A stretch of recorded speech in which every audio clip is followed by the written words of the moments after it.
बलिया नगर विधानसभा seat से BJP के प्रत्याशी और बीजेपी के प्रदेश उपाध्यक्ष दयाशंकर जी हमारे साथ हैं। चुनाव प्रचार का आखिरी दिन है, पूरी ताकत झोंक रहे हैं और इनके लिए कहा जा रहा है कि इलाके में इसी तरीके से, इसी अंदाज पे, चाहे कभी पैदल और चाहे कभी बाइक से और कभी साइकिल से, इसी तरीके से चलते रहते हैं। दयाशंकर जी, आपसे एक चीज जानना चाहूंगा, जिस तरीके से आपने पूरी ताकत झोंकी है, जनता का कितना मूड बदला है, ये बता दीजिए। देखिए, बलिया की जनता हमसे आगे आगे चल रही है और प्रत्याशी पीछे पीछे चल रहे हैं, प्रत्याशी पीछे पीछे चल रहे हैं और जनता आगे आगे चल रही है। बलिया की जनता इस बार अपने सभी चीज़ों को भूल करके, दल भूल करके और जो है जाति भूल करके केवल विकास के नाम पर भारतीय जनता पार्टी को वोट दे रही है। हमारे मोदी जी और हमारे जोगी जी दोनों लोग बलिया में आए थे और उन्होंने कहा है कि बलिया में जो 75 वर्षों में जो विकास नहीं हुआ वो दयाशंकर सिंह को आप प्रतिनिधि बनाइए। जो 75 वर्षों में बलिया के लिए नहीं हुआ वो 5 वर्षों में करके दिखाया जाएगा। एक तरफ यहाँ आपने देखा कि जो आपके सामने नारद राय हैं, सीधा कह रहे हैं दयाशंकर जी आए हैं बाहर से, देख लूंगा जो होगा। देखिए, नारद राय जी भी मेरे गाँव के ही हैं। हाँ, वो नारद राय जी ऐसा क्यों कह रहे हैं? क्योंकि नारद जी बौखला गए हैं और नारद जी के परिवार के लोग भी उनके घर पर भी मेरा भाजपा का झंडा लगा हुआ है। आप जाकर के उनके जो पैतृक आवास है वहाँ पर आप देखिए कि भाजपा का झंडा है। जो शहर में वो घर बनाए हैं उनके चारों तरफ आप देखिए तो भारतीय जनता पार्टी का झंडा लगा हुआ है। तो वो बौखलाहट में बोल रहे हैं। उनके जो सबसे खास हैं थे अपने जो गुड्डू राय जी ब्लॉक प्रमुख थे अपने दुबड़ ब्लॉक के, वो हमारा चुनाव लड़ा रहे हैं, पूरा चुनाव कमान संभाले हुए।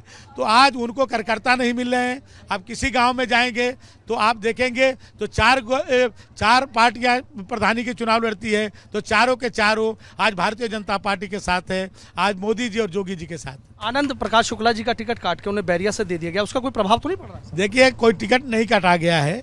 वो केवल पार्टी ने एक समीकरण के तहत ये केवल एक शिफ्टिंग किया है, उनको वहाँ से लड़ाया। मैं भी 2007 में यहाँ से चुनाव लड़ चुका हूँ। 2012 में पार्टी ने मुझे टिकट नहीं दिया। फिर उसके बाद 2017 में भी मैं लड़ना चाहता था, उस समय भी हमको नहीं मिला। तो पार्टी क्या है कि कोई ज़रूरी नहीं है कि ये किसी के टिकट होता है। भाई मान लीजिए हमारी भी सीट थी लखनऊ में, हमारी पत्नी एमएलए थी, इस बार नहीं मिला, मिनिस्टर है। तो कोई पार्टी अपने रणनीति के तहत देती है कब किसको कहाँ उपयुक्त समझती है। क्या करेंगे बलिया के लिए? अगर बलिया की बात करूँ, आपने देखा तमाम इलाकों से आप गुजर रहे थे कि सड़क की तो बड़ी वाकई बलिया में आप जो अपने मंगल पांडे जी का 1857 की पहली क्रांति मंगल पांडे जी ने लड़ी। 1942 में बलिया पूरे देश में पहले आज़ाद होने का गौरव प्राप्त किया चित्तू पांडे जी के नेतृत्व में। इंदिरा गांधी के आतताई सरकार के खिलाफ में भी बलिया के ही लाल जयप्रकाश नारायण ने संघर्ष किया और देश के प्रधानमंत्री बने चंद्रशेखर जी। ये बलिया बहुत ही महत्वपूर्ण जिलों में से एक जिला है जहाँ पर कई क्रांतिकारी पैदा हुए, कई जो है यहाँ पर ऋषि मुनि पैदा हुए, कई लेखक हजारी प्रसाद द्विवेदी, परशुराम चतुर्वेदी, ऐसे शख्सियत यहाँ पर बलिया में पैदा हुई। लेकिन आज़ादी के बाद बलिया का जो विकास होना चाहिए, जो और जिलों में जो विकास की किरणें गई, वो बलिया में वो नहीं रही। क्या करेंगे सर? आपको मौका दिया और कमल खिला। मैं सबसे पहले तो बलिया में फेफना से लेकर के हल्दी तक एक हम बाईपास बनाएंगे 4 लेन का, जिससे बलिया का शहर का विस्तार हो सके। गंगा दक्षिण में, गंगा पूरब में जो है घेरी हुई हैं और पश्चिम में यहाँ कटहर नाला है जो बहुत गंदगी का साम्राज्य है। तो कटहर नाला को भी सौंदर्यीकरण कराना है। मैंने रामपुर माहौल से लेकर के और बसंतपुर तक उसको एकदम पाथवे बनवा करके वहाँ का जुहू चौपाटी बनाना है। 7 में से कितनी सीटें इस बार? पिछली बार 5 थी। पिछली बार 5 थी, इस बार आप समझिए कि 7 के 7 सीटें आज भारतीय जनता पार्टी की झोली में जा रही है। बहुत बहुत शुक्रिया। तो देखिए, दयाशंकर जी थे हमारे साथ, पूरी ताकत झोंक रहे हैं क्योंकि कुछ घंटों बाद चुनाव प्रचार थम जाएगा और सीधा कह रहे हैं कि इस बार 5 नहीं बल्कि जो 7 सीटें हैं वो बीजेपी जीतेगी। वीडियो जर्नलिस्ट सत्येंद्र सिंह के साथ सनुज शर्मा, एबीपी गंगा, बलिया।